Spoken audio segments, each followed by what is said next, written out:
bien connue, puisqu'elle fait partie des Avengers, donc Black Widow ou la Veuve Noire, pour ceux qui parlent, qui préfèrent la traduction littérale en français. Black Widow, dont les secrets vont nous être révélés par Stéphane, ici présent, qui est le rédacteur en chef du site Top Comics, et également traducteur pour l'atelier Magma, et qui a traduit à l'occasion de quelques épisodes de Black Widow. Donc il est bien placé pour nous en parler. Je vous laisse la parole pour une demi-heure, en espérant que ça vous intéresse. Bonjour à toutes et à tous. On va aujourd'hui parler de Black Widow. On va essayer de faire un petit peu le tour de la carrière de l'héroïne, et principalement de sa carrière avant 2010, parce que évidemment nous n'avons qu'une demi-heure et c'est un personnage assez riche. Alors avant de démarrer, cependant, une petite précision concernant Black Widow, pour ceux qui ne connaissent pas. D'abord, j'espère que personne n'est trop sensible aux araignées dans la salle, parce que d'abord, une Black Widow, c'est une veuve noire, et beaucoup de personnes en fait ignorent l'origine du logo de Black Widow, qui est cette espèce de sablier rouge. Mais en fait, ça vient tout simplement de cette araignée qui, elle, n'est pas du tout imaginaire, qui existe bien, et c'est une des araignées les plus mortelles. Donc ça, c'est pour une première partie sur l'explication du nom de Black Widow. Deuxième partie, Black Widow correspond à un archétype dans les comics et dans la littérature en général, et dans la fiction en général, qui est celle de la femme fatale, c'est-à-dire la femme qui va utiliser sa sensualité, sa beauté, pour essayer de piéger un malchanceux. Alors on va voir dans quelques instants qui est ce fameux malchanceux. En 1964, Black Widow apparaît dans les comics Marvel, donc comme vous pouvez le voir en compagnie d'Iron Man. Alors, elle a une particularité parce qu'elle n'est pas à l'origine une super-héroïne, encore moins une héroïne, c'est en réalité une espionne, et qui plus est qui vient du camp d'en face, puisqu'elle vient du RSS. Alors, elle correspond en fait à un double schéma assez classique, qui est celle de la femme fatale, comme on l'a dit, mais aussi du personnage féminin qui a pour acolyte un homme costaud. C'est-à-dire qu'elle ne va pas se battre à main nue, elle va utiliser un autre homme pour se battre à sa place. On a un peu ce schéma-là avec l'Enchantress et l'exécuteur, ou avec Viper et Samouraï d'argent. Et donc, on pourrait penser au début que c'est un personnage secondaire. En réalité, c'est un personnage qui va se développer assez rapidement dans Tales of Suspense et aux côtés d'Iron Man. Juste une petite précision sur la Veuve Noire et l'origine de son nom.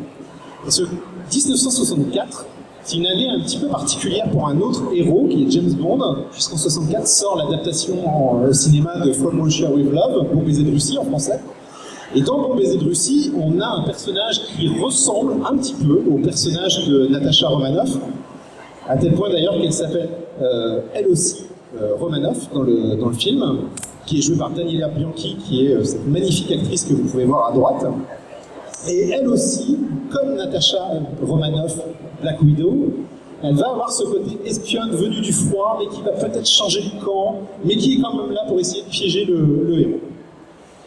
Autre détail intéressant, je m'attarde juste un tout petit instant sur le Bon baiser de Russie. Quand on observe les couvertures des livres sortis dans les années 50 pour illustrer donc l'histoire, on va remarquer cependant quelques petits éléments que Marvel a peut-être pioché, notamment sur la gauche ici, ça nous rappelle un petit peu la tenue de la Black Widow dans Tales of Suspense, et la coupe du personnage sur la droite va nous rappeler évidemment un autre type de coupe que Black Widow va récupérer assez vite dans les histoires.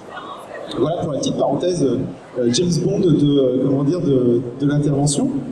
Alors, Black Widow donc n'est pas un personnage qui va être éphémère, au contraire elle va rester, elle va perdurer dans les aventures d'Iron Man, et quelques mois plus tard elle va jouer de ses charmes pour essayer de convaincre Clint Barton, alias Hawkeye, de s'en prendre à Iron Man. Alors le détail amusant, c'est qu'on a affaire là à deux persos qui sont a priori dans le camp des mauvais, le camp des Russes, et qui vont passer quelques années plus tard dans le camp des bons, qui en plus vont surtout devenir deux Avengers des années plus tard, et en plus ils seront tous les deux popularisés au cinéma ces dernières années. Donc le parcours est assez intéressant. Dans Tales of Suspense numéro 60, quelques temps plus tard, il y a un changement important qui s'annonce, c'est que jusqu'à présent, Natasha Romanoff n'avait pas réellement de costume de super-héroïne. C'était une espionne relativement simple, sans tenue particulière. Là, le KGB lui envoie une tenue, c'est-à-dire des barésies, un masque et des gadgets, notamment un filin qui lui permet de se balancer de building en building. Et donc on commence progressivement à se détacher de ce personnage de femme fatale tiré des romans de Ian Fleming pour aller un petit peu plus dans le côté super-héros. Alors petit détail aussi assez intéressant qui aura son importance après, dans ces aventures, on apprend que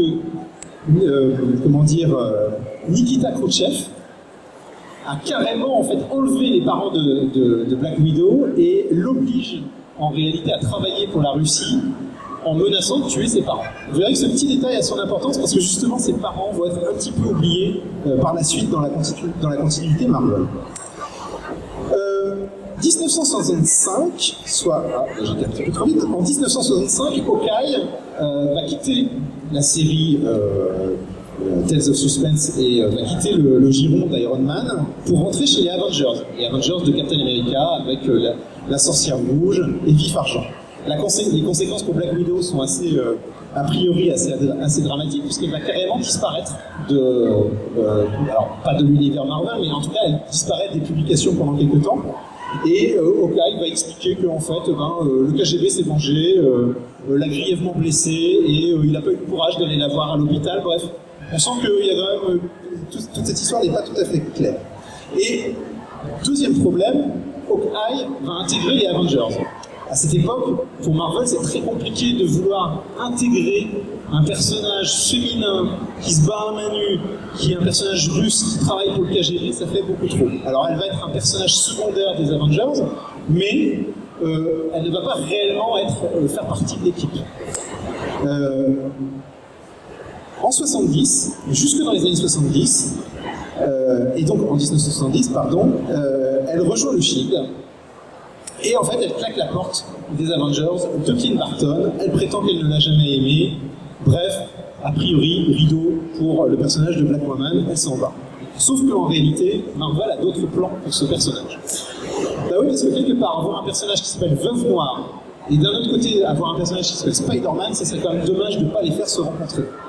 Et justement, 2 mois après son départ des Avengers, Black Widow va surgir dans les pages d'Amazing Spider-Man, mais avec un nouveau costume. Donc qui est un costume qui est le costume qui l'a fait connaître et qui est un petit peu le costume, on va dire, iconique de Black Widow. On lui fournit des gadgets, comme on peut le voir sur la case sur la gauche, avec des espèces de grappins. Et puis, surtout, elle a un costume qui est hérité d'un vieux perso qui s'appelle Miss Fury et qui, évidemment, pour les lecteurs de l'époque, vous imaginez bien, les lecteurs masculins, ne laisse pas indifférent cette partie du lectorat. Chose intéressante, c'est que du coup, elle devient un personnage qui se bat à main nue, c'est-à-dire qu'elle ne se bat plus à distance, contrairement à énormément de personnages féminins de l'époque. Elle se bat même plutôt bien, puisqu'en réalité, elle arrive à contrecarrer Spider-Man assez facilement. Donc, chez Marvel, on se dit qu'il y a probablement un filon à exploiter, il y a probablement quelque chose à faire, et donc on va propulser Black Widow dans un magazine, alors pas en solo, mais dans un magazine qui s'appelle Amazing Adventures, dans lequel on va la mettre aux côtés des Inhumains. C'est-à-dire dans chaque Black Widow et les Inhumains ont chacun une série différente, ce qui permet à Marvel de tester un petit peu les personnages. Bon, évidemment, ça va rester à l'état de test, c'est-à-dire que les ventes ne sont pas suffisantes et Amazing Adventures va s'arrêter. Est-ce que c'est la fin pour Black Widow? Pas tout à fait. Parce qu'en réalité, quelques temps plus tard, on se dit que ça serait pas une mauvaise idée de la coquiner avec un autre personnage qui lui-même a pas mal de difficultés à ce moment-là en 1971 en termes de vente, qui est Daredevil. Elle plonge donc dans la série Daredevil pour essayer de sauver le personnage, et là il va se passer quelque chose d'intéressant. C'est que Jerry Conway va décider de mettre en avant ce personnage. Alors Jerry Conway, c'est le scénariste à l'époque de Daredevil. C'est un scénariste qui est assez connu pour avoir notamment tué Gwen Stacy dans la série Amazing Spider-Man, et qui est un scénariste qui aime mettre en avant des personnages féminins relativement forts. Et là, la série prend une tournure assez étonnante. C'est-à-dire que Daredevil et Black Widow se mettent en couple, ils déménagent, ils quittent New York pour s'installer à San Francisco, pour bien marquer quand il y a un énorme changement dans le statu quo de la série. Et ce couple, Black Widow Daredevil va devenir un couple vraiment iconique de l'époque. C'est peut-être même un des rares couples de super-héros de l'époque. Et donc, c'est vraiment quelque chose d'assez étonnant pour les années 70. Jerry Conway va aussi développer un autre personnage qui va avoir son importance, qui est celui de Ivan Petrovich Pavlov, qui, dans un premier temps, nous est présenté comme une sorte de chauffeur de Black Widow. C'est un personnage un peu nébuleux, et en réalité, Jerry Conway va le développer au point qu'à un moment donné, on peut même se demander s'il ne s'agit pas de son père, ou de son père caché, ou en tout cas, il prend le rôle du père adoptif, entre guillemets, de Black Widow. Et Jerry Conway pousse le truc un tout petit peu plus loin. On nous apprend en fait que Ivan Pavlov a bien récupéré Natasha quand elle était petite, notamment à la bataille de Stalingrad, dans les décombres de Stalingrad, en 1942. Je suis assez précis parce qu'on y reviendra un petit peu après. En 1973, un petit peu plus tard, le couple donc Daredevil, Black Widow partage la revue de Daredevil, mais le numéro 99 et le numéro 100 vont venir tout changer. En effet, ça va être le début d'une grande période d'instabilité pour Natasha, qui en gros, on va voir, a du mal à s'attacher et à se positionner dans l'univers éditorial de Marvel. Pourquoi ? Tout simplement parce que pour commencer, Clint Barton, son ex, donc, qui était chez les Avengers, vient lui demander un coup de main. Alors, au final, Hawkeye va même proposer à Natasha de rejoindre les Avengers. Sauf qu'elle accepte, puis ensuite, elle se dit que non, finalement, c'est pas pour elle, mais c'est trop tard. Le couple Daredevil, Black Widow est cassé, et à tel point d'ailleurs que progressivement, la série va perdre le nom Daredevil and Black Widow pour redevenir Daredevil tout court. Autre élément qui va venir perturber un petit peu le destin de Natasha Romanoff, c'est Jerry Conway, le scénariste, quitte la série et est remplacé par un autre scénariste qui s'appelle Steve Gerber, mais qui lui n'a pas du tout les mêmes plans pour le personnage de Natasha Romanoff. Et surtout, il n'a pas du tout la même approche des personnages féminins. En gros, à partir de cette époque, pendant un certain temps, on a l'impression que Natasha Romanoff devient une vraie girouette, c'est-à-dire qu'elle ne sait pas trop ce qu'elle veut faire. Elle délaisse Matt Murdock, par exemple, dans le numéro 113. 3 numéros plus tard, elle revient. Entre-temps, les Avengers lui proposent de les rejoindre. Elle refuse parce qu'en fait, elle aime Matt. Bref, vous avez compris, on a une espèce comme ça de personnage qui est complètement déboussolé. Et en 75, dans le numéro 124 de Daredevil, il y a un nouveau changement de scénariste, et là, cette fois-ci, le couperet tombe, elle est éjectée de la série, elle fait ses valises, elle n'intervient pas. Où est-ce qu'on va la retrouver ? On va la retrouver un an plus tard, dans une série qui s'appelle Les Champions. Alors, Les Champions, c'est une série un petit peu particulière, puisqu'elle réunit en fait des personnages qui n'ont pas encore réellement trouvé de place ailleurs dans d'autres séries, comme par exemple Hercule, ou bien qui n'ont plus la cote, comme par exemple Angel et Iceberg, ou bien le Ghost Rider. Alors là, elle est promue, elle devient la chef d'équipe, ce qui, pour l'époque, est plutôt pas mal pour un personnage féminin. Problème, c'est que la série ne dure pas, parce qu'elle n'a pas de succès, c'est juste 17 numéros, et après, termine.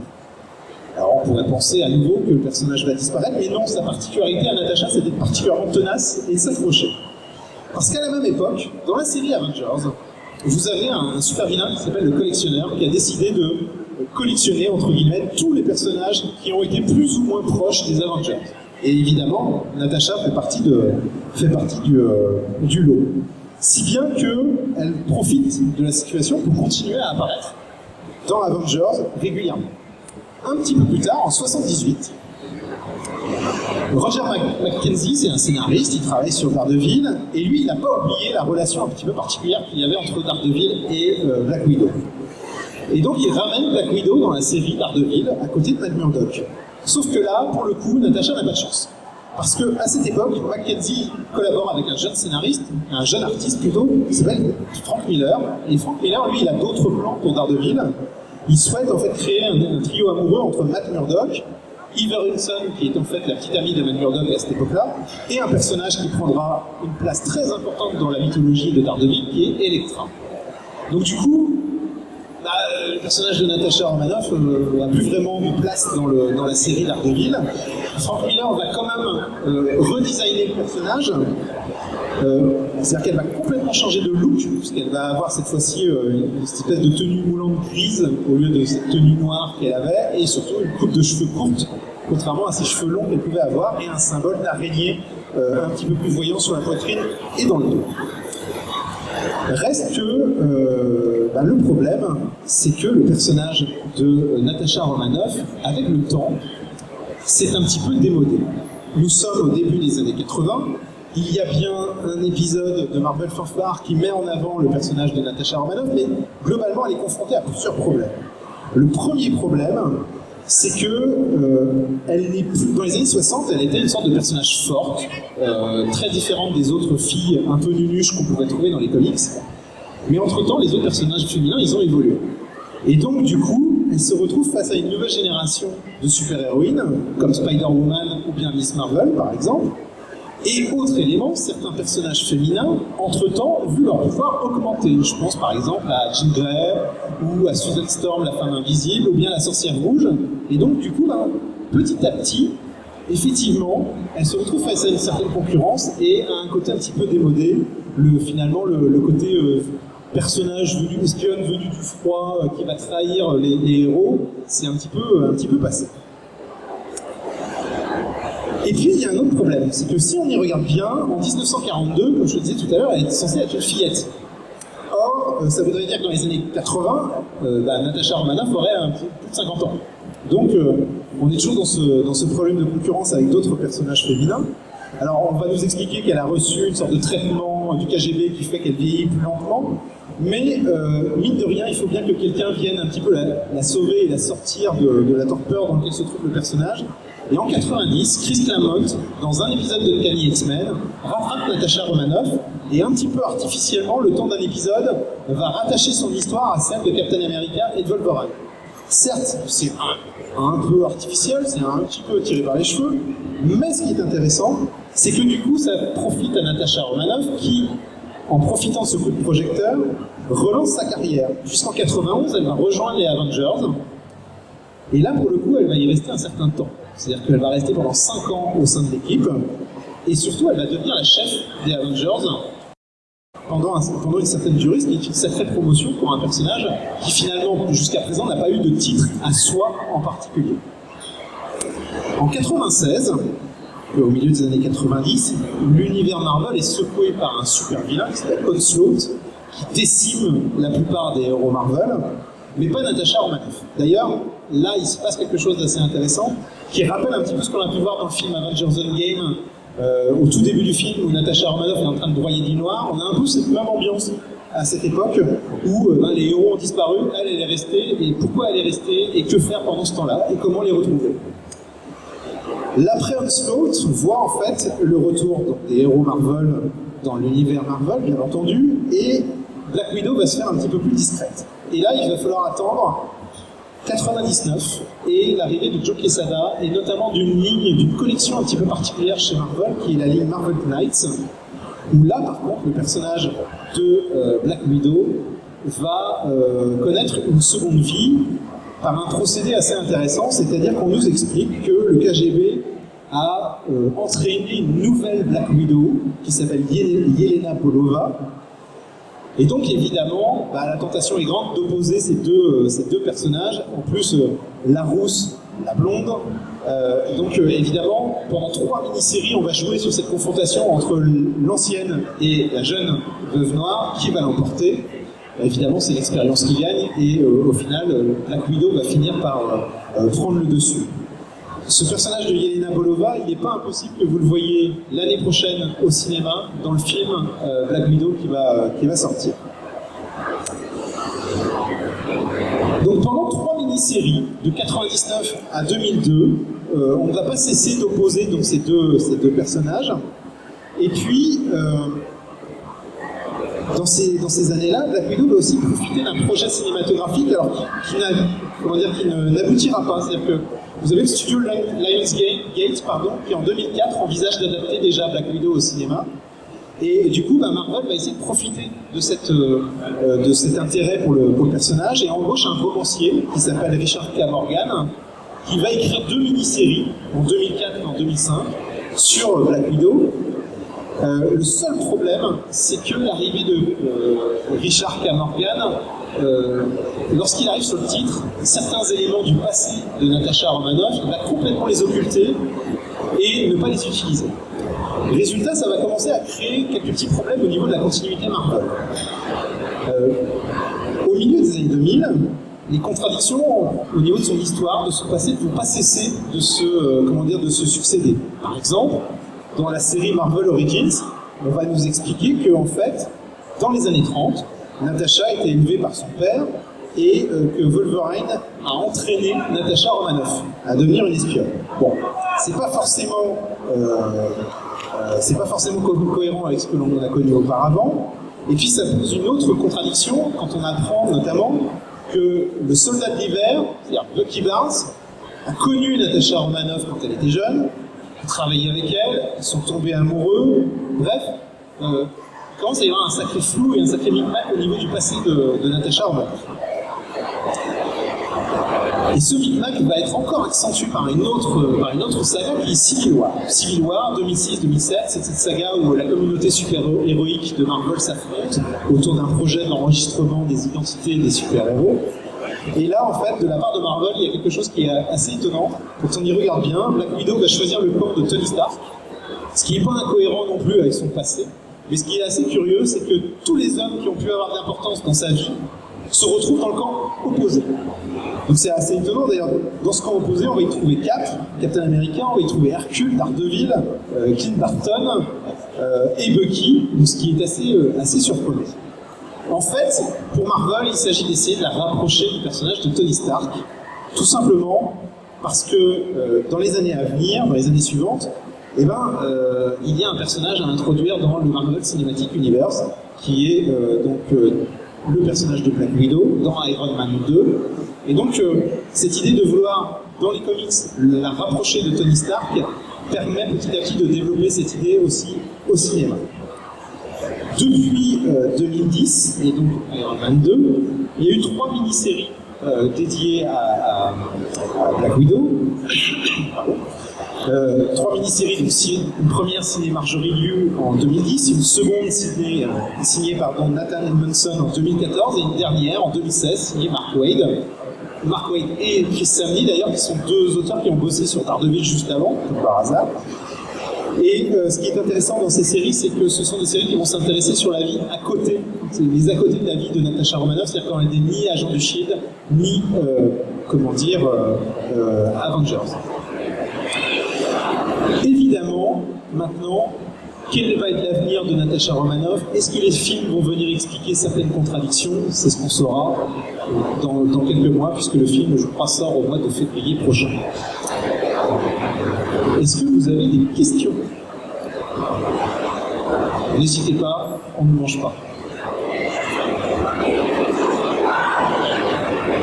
Non? Oui? Allez-y, monsieur Fiscola.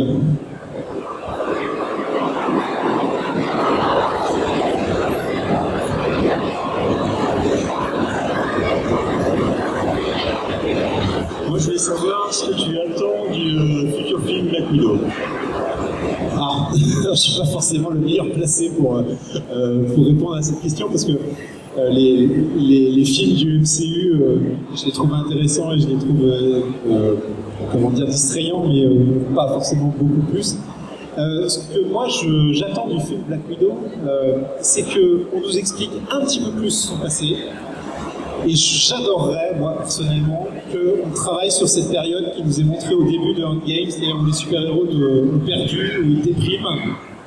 Et j'aimerais bien qu'on développe cette partie-là, ce qui lui permettrait en plus d'avoir peut-être un petit peu plus de place que dans d'autres périodes du MCU où vous avez des dieux, des demi-dieux, des personnages extrêmement puissants. Elle, finalement, ça reste quand même juste une guerrière. Donc je pense que là, dans ce créneau-là temporel, il y a quelque chose à faire. Maintenant, qu'est-ce qui va être réellement développé?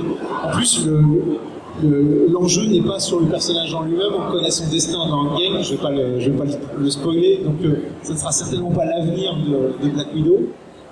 Donc je pense que là, il y a quelque chose à faire, à ce niveau-là. Est-ce qu'il y a d'autres questions? Non, du tout. Eh bien, bonne fin de journée.